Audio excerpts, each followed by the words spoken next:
Bonjour à tous et bienvenue dans Smart Patrimoine. Smart Patrimoine, l'émission qui vous accompagne dans la gestion de vos finances personnelles, mais qui décrypte également avec vous les actualités et les enjeux du secteur de la gestion de patrimoine. Une émission tous les jours à 13 h sur Bismart. Et au sommaire de cette édition, nous commencerons comme tous les jeudis avec Investir responsable, le rendez-vous ISR ou investissement durable, investissement à impact de Smart Patrimoine.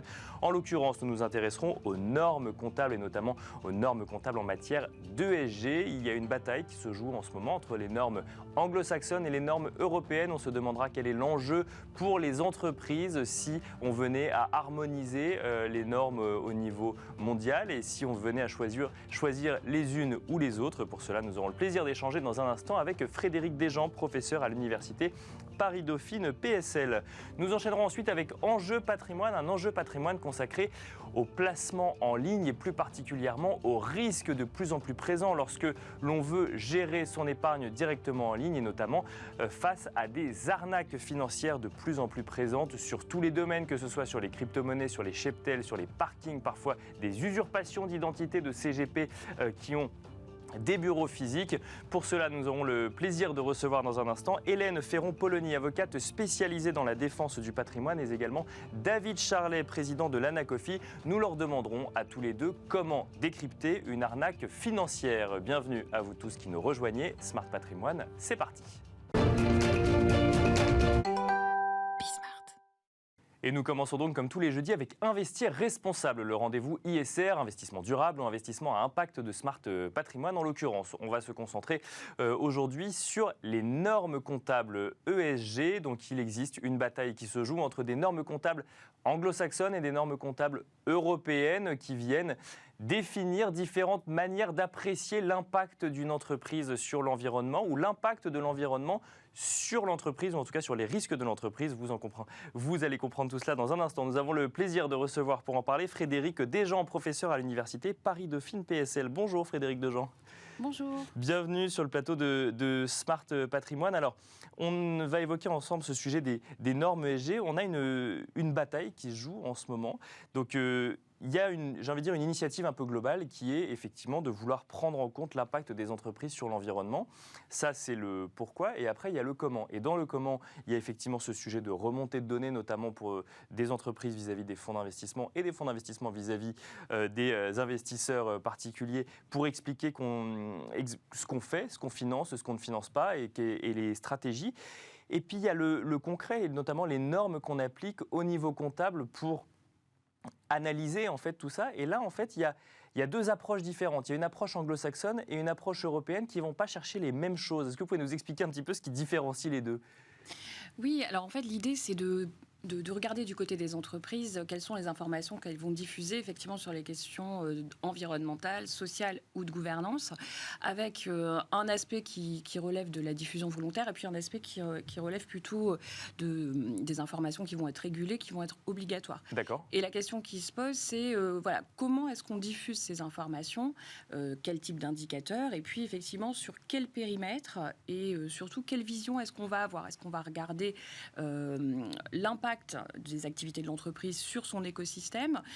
Est-ce qu'on va regarder aussi quels sont les risques encourus par l'entreprise ou les opportunités qu'elle peut avoir? D'accord. Et là, effectivement, deux visions, vous le disiez. La vision qui est la vision européenne, portée par les FRAG, qui essaie d'avoir la vision la plus large possible, ce qu'on va appeler une matérialité d'impact, une double matérialité, à savoir qu'on va regarder bien sûr les risques et les opportunités qui sont supportées par l'entreprise, mais aussi, et je dirais même surtout, quels sont les risques que l'entreprise fait peser sur son écosystème, c'est-à-dire comment sur l'environnement pour le coup. L'impacter. Voilà. Alors ça c'est pour le E, mais également pour le sujet S ou G, exactement. Sur le social et sur la gouvernance. C'est exactement ça, c'est-à-dire cette vision interne vers l'externe. D'accord. Quelles peuvent être les répercussions négatives, quels sont les dommages créés. Et puis de l'autre côté, on a une vision qui est une vision très tourné vers les investisseurs, très orienté investisseurs, très orienté marché financier, qui est porté par l'IASB, l'organisme international, donc, qui est surtout sous l'influence anglo-saxonne, qui promeut des normes comptables financières pour l'instant, et qui là, en novembre 2021, à l'issue de la COP26, a créé un organisme satellite, l'ISSB, à la tête duquel se trouve aujourd'hui Emmanuel Faber. Et c'est un organisme qui a beaucoup d'importance parce qu'en fait, il montre par sa création tout l'intérêt de cette question de la normalisation de l'information extra-financière. Et cet organisme, pour l'instant, développe une vision qui est plus restreinte, une vision qui est plus tournée vers les risques et les opportunités qui sont supportés par l'entreprise, c'est-à-dire la vision externe vers l'interne. C'est-à-dire quel risque encourt mon entreprise face à un changement climatique ou face à une non prise en compte de sujets climatiques? Exactement, c'est-à-dire qu'il faut revenir au fondement. Ce qui intéresse l'ISSB, c'est quelles sont les informations utiles pour l'investisseur. Ce qui intéresse l'investisseur, c'est est-ce que l'entreprise est en capacité de créer ou pas de la valeur. D'accord, donc tout ce qui peut affecter sa rentabilité finalement. Exactement, okay. Et dans cette capacité, eh bien, on va regarder justement les risques environnementaux notamment. Mais donc en fait, on est quand même sur deux approches fondamentalement différentes. Il y en a une qui va se concentrer sur un constat d'évolution, alors climatique ou sociale ou gouvernance, mais en tout cas un constat d'évolution sur ces sujets ESG et qui va dire en quoi l'entreprise va être affectée. Et au niveau européen, si je comprends bien, le sujet va être de regarder ça évidemment, mais aussi de regarder en quoi l'entreprise affecte au quotidien ces trois facteurs. C'est deux choses complètement différentes à prendre en compte pour les entreprises. Il y a une philosophie et puis il y a un quotidien qui est beaucoup plus complexe, notamment pour les échanges internationaux, j'imagine, ou pour aller chercher des investisseurs à l'étranger. C'est exactement ce que vous venez de dire. La question, c'est la complexité. C'est-à-dire que du côté européen, comme on va avoir une vision beaucoup plus large, beaucoup plus complète, la régulation est plus dense, plus contraignante, en fait, et certainement pour les entreprises plus ennuyeuse à mettre en place. Effectivement, parce que cette question de la double matérialité va supposer qu'on s'interroge sur les parties prenantes, sur la composition de cet écosystème, qu'on le fasse intervenir. Il y a cette question de la matérialité, c'est-à-dire vis-à-vis de qui cette information est pertinente. Comment est-ce qu'on gère l'intérêt des investisseurs? Vous parliez des sociétés de gestion, des analystes, et comment est-ce qu'on va gérer les intérêts des autres parties prenantes? Donc une vision beaucoup plus complexe, mais je dirais aujourd'hui beaucoup plus en harmonie avec cette idée qu'on demande aux entreprises d'accompagner la transition écologique. Et il existe une vraie opposition aujourd'hui entre les deux, où on est sur deux initiatives différentes et on attend de voir un petit peu celle qui prendra le lead, si je puis le dire ainsi, pour que les entreprises se positionnent? Alors en fait, aujourd'hui, on montre beaucoup cette opposition autour de la question de la double matérialité. Ceci dit, les organismes se retrouvent sur leur volonté déjà de normaliser l'information, de contraindre les entreprises. Je dirais que l'Europe a pour elle l'avance. D'accord, ils ont commencé à travailler dessus avant, et pour le coup. Qu'en Europe, on travaille sur ces questions. La création de l'organisme international, elle est beaucoup plus récente, mais on voit aussi la volonté de l'ISSB de s'appuyer sur les travaux déjà existants, par exemple de la Global Reporting Initiative, comme le fait l'Europe. Donc malgré tout, je dirais qu'il y a un socle commun. Il ne faut pas l'oublier, c'est important. Et peut-être qu'à un moment, il va y avoir une rencontre. Et alors, si on se place du point de vue européen, des entreprises françaises et européennes, est-ce que ça veut dire que une prise en compte de normes comptables que j'appelle anglo-saxonnes, mais qui du coup ont vocation à devenir internationales, serait plus simple que les normes européennes aujourd'hui? Et première question. Et deuxième question, est-ce que c'est souhaitable pour la finalité même d'une stratégie ESG? Alors je pense que ça serait effectivement plus simple. On le voit par exemple la semaine dernière, l'AFEP, son homologue allemand aussi, donc les syndicats des entreprises privées, ont rencontré Emmanuel Faber. Et en suivant, ont apporté leur soutien à l'initiative portée par l'ISSB, ce qui montre que l'intérêt des entreprises, en tout cas d'un certain nombre d'entre elles, est plutôt d'aller vers la législation la moins contraignante, en tout cas la plus simple d'appréhension. Celle qui correspond le plus aux financeurs, finalement. Tout à fait. D'accord. Mais c'est peut-être pas celle que l'on souhaite du point de vue écosystémique.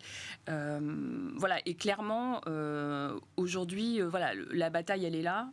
est-ce qu'on se contente, je dirais, de cette vision simple qui n'est finalement que la vision que l'on porte depuis déjà très longtemps, ou est-ce qu'on essaie d'élargir pour pouvoir modifier et par exemple les initiatives autour des comptabilités multicapitaux, et aujourd'hui les normalisateurs réfléchissent à ça, orientent plutôt le débat vers une approche plus large. Et alors, est-ce qu'on pourrait, donc là effectivement on parle d'opposition, on pourrait envisager une cohabitation entre les deux et une complexité encore plus grande pour les entreprises européennes qui d'un côté devraient faire face à des normes européenne sur le sol européen et en même temps s'adapter à des normes internationales, notamment pour des investisseurs aux États-Unis ou pour une activité aux États-Unis ou dans les pays anglo-saxons. Alors, il faut se rappeler que le statut est différent. C'est-à-dire que le normalisateur international n'a pas vocation à faire adopter de façon obligatoire ces normes pour l'instant. Alors que du côté européen, l'idée c'est qu'on a une directive. Actuellement, il y a une directive et donc elle est en cours de révision. Elle va être complétée, elle va être renforcée. Mais donc ces obligations existent déjà pour les entreprises européennes. Ce qu'on voit du côté de l'information financière, et c'est ce qu'on pourrait craindre par exemple pour l'information extra-financière, c'est que l'Europe a délégué son pouvoir de normalisation au normalisateur international. Et donc aujourd'hui, la question c'est, est-ce que l'Europe va continuer à asseoir cette position forte ou bien avec la création de cet organisme international, est-ce qu'elle va lui déléguer une partie, auquel cas il n'y aurait plus de cohabitation, mais en tout cas une absorption. Je reviens sur ma question de tout à l'heure, et effectivement peut-être une question un peu plus pro-européenne, mais est-ce que les normes européennes ne sont pas celles qui sont les plus en phase aujourd'hui avec une stratégie ESG ? Si, complètement. Avec une philosophie ESG même, j'ai envie de dire. Oui, notamment si on considère que la philosophie ESG, c'est celle qui s'oriente vers l'impact, vers la mesure d'impact, parce que c'est aujourd'hui ce qui semble important. Par rapport à ces questions de transition sociale, de transition environnementale, de pouvoir mesurer l'impact des investissements. Et pour ça, on a besoin de mesurer l'impact de l'activité des entreprises sur l'ensemble de l'écosystème. Et alors, dernière question, est-ce que c'est une bataille que l'Europe peut gagner ou, sachant qu'on a en face déjà des normes anglo-saxonnes adaptées au marché financier, avec peut-être une appétence des entreprises du fait de leur simplicité, ou en tout cas d'une simplicité plus grande que les normes européennes. Est-ce que les normes européennes peuvent s'imposer quand même ? Oui, moi je le crois, parce qu'un certain nombre d'acteurs sont convaincus de l'importance de la question de la double matérialité et de cette approche globale. Il y a des promoteurs de cette vision. Du côté aussi de la recherche académique, on travaille beaucoup sur ces questions. Donc voilà, moi je crois que la bataille a lieu. Elle va sans doute être longue, mais je pense que l'Europe a vraiment pris le bon côté de la question.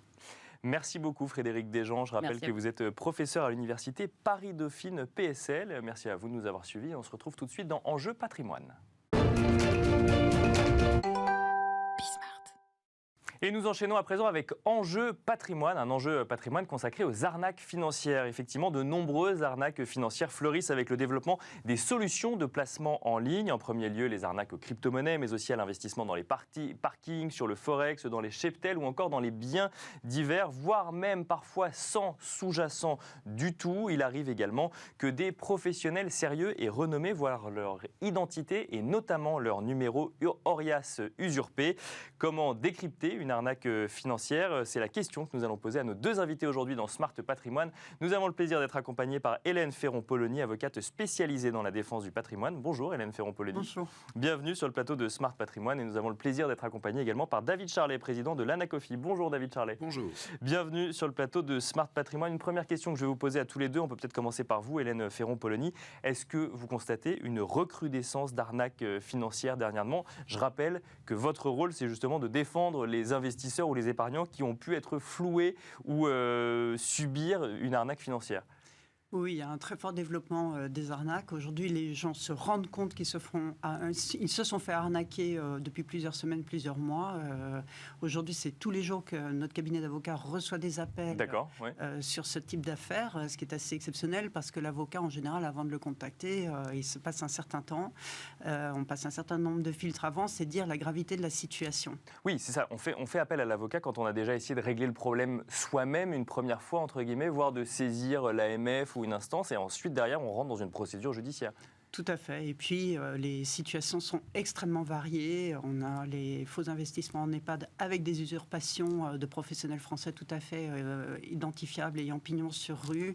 On a des investissements dans des livrets d'investissement qui ne sont pas vraiment bien déterminés. On a l'escroquerie. Là, j'ai appris il y a quelques jours, j'ai été contacté pour l'escroquerie à Jeff Bezos. Voilà. D'accord. Donc, ouais. Jeff Bezos qui vous appelle pour investir et qui vous appelle non pas pour investir, mais ça, c'est la nouveauté qui, soi-disant, vient aider les familles qui sont en difficulté dans certaines banlieues parisiennes, et il leur est proposé donc de bénéficier des allocations de Jeff Bezos, mais pour ça il faut payer 100 €, puis 150, puis 200 €. Donc même les personnes, je dirais, les moins bien dotées financièrement se font elles-mêmes arnaquer sur un thème qui est malheureusement D'accord. Alors on connaissait les princes ou les princesses venus de pays exotiques qui avaient des comptes en banque avec plusieurs milliards, mais il fallait leur faire un virement pour avoir accès au compte en banque. Là maintenant, c'est mis au goût du jour avec Jeff Bezos et pourquoi pas Elon Musk ou autre. David Charlet, même question. Est-ce que vous constatez une recrudescence d'arnaques dernièrement, sachant que je rappelle quand même que sur le sujet CGP ou professionnel effectivement de l'investissement,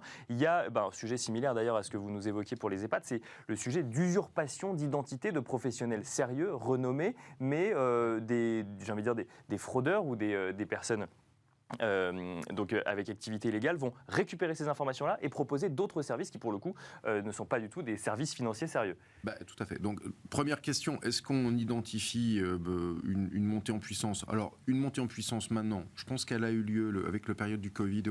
On a eu une vague. On a une vague qui ne semble pas terminée, dans laquelle on a un peu plus d'usurpation que ce que l'on avait avant, voire beaucoup plus, mais là c'est difficile à quantifier. Donc clairement il se passe quelque chose, parce que quand nos métiers du conseil qui doivent accompagner les clients identifient sur leurs propres clients qui se sont fait avoir, franchement, normalement, ça ne devrait pas arriver. Donc quand on commence à avoir cette perception assez globale que pas mal de leurs propres clients censément accompagnés, ils sont passés, c'est qu'il y a une vraie vague. La deuxième chose, c'est l'usurpation de nos membres. Nouvelle technique. Alors, nouvelle technique, pas si nouvelle en fait, elle a à peu près 2-3 ans, voire 3-4 ans. D'accord. Mais elle a commencé doucement, et puis alors après c'est parti, et puis ça concerne tous les métiers. Ça concerne les professionnels de l'ORIAS, mais ça concerne également les fabricants, les banques et autres qui commencent à être usurpés depuis quelques temps. Oui, on a retrouvé le grand professionnel de l'accompagnement des sportifs dans nos membres qui s'est retrouvé à se faire appeler par des gens qui étaient très très loin de sportifs, à qui il avait vendu, lui il ne revendique pas le fait de vendre, parce que vu sa clientèle, il les materne. D'accord, oui. Qui avait vendu des produits type compte sur la Banque Centrale Européenne à 7% de rendement. Parce que chacun sait qu'on peut ouvrir son compte de façon très facile et aller retirer son argent au distributeur de la Banque Centrale Européenne. Vous en avez une à chaque coin de rue, donc il n'y a pas de problème. Personnellement, je la prends, mais... Voilà. Oui, c'est ça. C'est-à-dire que les gens la prennent aussi, mais la Banque Centrale Européenne... Mais ils ont déjà investi. C'est rassurant, sauf qu'ils ont mis leur pognon. Et c'est sa société qui fait ce type de proposition. Et lui, quand on commence à l'appeler, il est question, êtes-vous un sportif le dimanche ? Alors, vous pouvez pas être dans mes... Voilà. Et donc, le sujet sportif ou autre, d'ailleurs, c'est un détail finalement dans l'arnaque qui a été montée. Dans son exemple, non, ce qui était important, c'est qu'ils se sont appuyés sur son image. D'accord. Donc, comme son image était propre, il avait un joli site, donc on s'est appuyé sur son image. On en a d'autres où on a des usurpations, où justement on va profiter du fait qu'ils n'ont pas de site. Et on va fabriquer un site à leur place. D'accord. On va aller récupérer leurs données et voir qu'ils sont sur le registre de l'ORIAS, et on va leur fabriquer un site. On a l'un de nos élus qui, lui, a découvert que circulaient des plaquettes au nom de son cabinet, tel qu'il ne l'avait jamais fait. Ce qui fait d'ailleurs qu'une fois qu'il a eu récupéré ça et porté plainte, il a dit, voilà, j'ai plus besoin de graphistes ni de professionnels du média, je vais refaire leur truc, mettre les vraies données, j'enchaînerai. Donc, sauf que ça faisait des mois que circulaient des fausses plaquettes utilisant son identité, son numéro. Son identité, celle de son entreprise, proposant bien entendu des produits. Et évidemment, on retrouvait des fameux EHPAD au Portugal, mais de France, on retrouvait des fonds divers et variés. Et ça, malheureusement, c'est quand c'est bien fait, c'est compliqué à traquer. Alors justement, on va essayer de comprendre comment décrypter tout ça. Hélène Ferron-Polony, alors on a effectivement donné un certain nombre d'exemples d'arnaques. J'ai l'impression qu'il existe autant d'arnaques que d'imagination finalement de ceux qui les créent. Est-ce qu'il y a quand même un mécanisme type, une approche peut-être, ou en tout cas des démarches qui sont similaires et qui peuvent alerter, allumer une première lanterne rouge quand on est, pour se dire, tiens, on est face à une arnaque financière ? Oui, disons que ce qui est très commun à toutes les arnaques, c'est que déjà, il n'y a aucun contact physique direct. D'accord. Tout se fait à distance. Donc, la prise de contact peut être faite via les réseaux sociaux, via un surfing sur Internet d'ailleurs de la victime, qui essaye de se renseigner sur Internet pour faire un placement, qui tombe sur une bannière publicitaire, clique dessus, remplit un fichier pour donner ses informations personnelles, et à partir de là, la personne va être contactée. Ah, donc elle peut être contactée par téléphone. Ah oui, ensuite elle peut être contactée par téléphone. Il peut y aussi y avoir des contacts tout à fait inopinés. J'ai été contactée par une victime qui, elle, avait eu un contact par WhatsApp, soi-disant une erreur de numéro, et de fil en aiguille, il s'est finalement créé une relation avec un homme qui, en réalité, était un escroc. J'ai aussi eu le cas d'un client qui a été contacté en fait par un match qui s'est fait sur Tinder avec une femme, et la conversation s'est ensuite poursuivie sur Facebook, et ensuite sur Facebook on est passé à des investissements dans la crypto-monnaie, et en réalité au bout du compte c'était une arnaque, son argent s'est volatilisé. Donc c'est un point important, ça veut dire qu'on peut passer beaucoup de temps à échanger avec la personne qui va vous arnaquer à la fin. C'est pas, on n'a pas juste rempli le mauvais formulaire sur un site avec ses numéros de carte bleue. C'est pas parce que vous avez 3 mois d'échange avec la personne que l'investissement devient d'un coup plus fiable ou plus sûr. Exactement. Vous pouvez avoir l'impression de vous munir de certaines garanties, d'avoir affaire à quelqu'un de sérieux. Il faut savoir que les escrocs sont des professionnels. Vous levez le matin, vous vous préparez pour faire vos interviews. Eux, ils se lèvent le matin, ils se préparent pour escroquer. C'est leur manière de gagner leur vie. D'accord. Donc, ils ont les éléments de langage, ils ont le topo financier qui va bien, et puis en plus, ils démarchent des personnes qui se sentent en position d'infériorité par rapport à leur prétendu savoir, et qui vont donc être beaucoup plus crédules et sensibles aux propos. David Charlet, comment est-ce qu'on fait pour se prémunir ? Parce que si je comprends bien, il n'y a pas de thématique favorisée pour les arnaques, ça va toucher toutes les thématiques. On ne rencontre pas les personnes physiquement, mais en revanche, on peut avoir des échanges sur la durée avec eux. Comment est-ce qu'on fait pour se rendre compte qu'on est face à une arnaque ou potentiellement à une opportunité d'investissement sérieuse ? Bon, déjà, il y a des saisons. Donc toutes les arnaques sont possibles, mais en certaines saisons, certaines fleurissent plus que d'autres. Bon. Donc déjà, si on a un peu de culture financière ou de capacité à aller regarder là où on vous avertit des arnaques qui circulent, et ces sites existent, ça va être ceux de l'AMF, de la CPR, ceux de nos organisations professionnelles, on vous dit quelle est la vague qui circule. Voilà, et il y a également une liste noire qui est publiée sur le site de l'AMF. Il y a une liste noire et une liste blanche de l'AMF, parce que quand on parle de montage sur biens divers, par exemple, il ne faut pas imaginer que tout est interdit. C'est-à-dire le fait de faire du montage sur biens divers existe dans le Code monétaire et financier. Depuis des années, on peut, sauf qu'on ne savait pas trop bien faire le tri. L'AMF s'amuse à faire le tri. Enfin, s'amuse, je ne pense pas qu'elle s'amuse, parce que ce n'est pas toujours très simple à regarder un dossier, mais donc elle fait une liste noire, une blanche. Si ce qu'on vous propose n'est sur aucune des deux, c'est exactement comme un professionnel non agréé.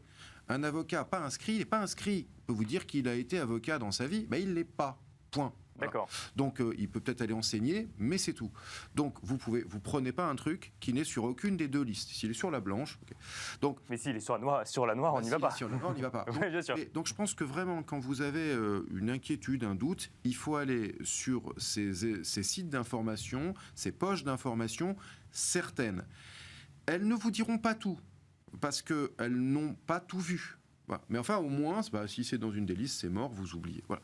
Ensuite, qu'est-ce qu'on fait ? On essaye de vérifier également si le professionnel avec lequel on travaille, et soyons très clairs, aucune solution d'épargne ou d'investissement en France n'est proposable par quelqu'un qui ne dispose pas d'un agrément, et du fait que cet agrément est vérifiable. D'accord. Voilà. Il y a quelques années, ça pouvait être autrement. Aujourd'hui, c'est impossible Bon. Donc c'est un agrément AMF ou un Ou enregistrement à ACPR, l'ORIAS et ça ou passe ACPR. peut-être par D'accord. l'ORIAS. L'ORIAS, si c'est un intermédiaire, c'est un fabricant, donc une banque ou une assurance, vous ne l'aurez pas sur l'ORIAS. Donc on peut retrouver normalement quelque part sur une liste la personne qui vous propose un investissement financier. En tout cas, l'entreprise. L'entreprise. Tous ses salariés, pas forcément. Donc c'est toute la difficulté. D'ailleurs, c'est que certains vont jouer sur je suis un employé de la banque Tartampion, on a tel service. Et là, quand vous allez appeler la banque, oui, bien sûr, vous êtes à la Défense. C'est quoi votre sujet? Est-ce que vous connaissez Maurice Machin? Maurice Machin? Ben non. Voilà. Bon. Donc évidemment. Par contre, vous pouvez vérifier ces éléments de légalité de l'entité. Et du coup, comme les entités derrière vont expliquer les produits qu'elles ont, en tout cas avoir de la transparence là-dessus, vous pouvez essayer de retracer. Mais par contre, si vous avez le moindre doute, puisqu'on sait qu'on a une vague d'usurpation, il ne faut pas joindre les gens sur les coordonnées qu'ils vous ont données. Si vous avez un doute, ça ne coûte pas très cher d'aller remonter à ce qui est sur le registre. Voilà. Évidemment, si on a un doute. Alors après, quels produits doivent provoquer les doutes? Un compte rémunéré à 7 ou 9%, il n'y a pas. Ça n'existe pas. Non. C'est ça. Non. Éventuellement en Gloobix, dans un jeu vidéo. D'accord? Mais en euros, il n'y a pas.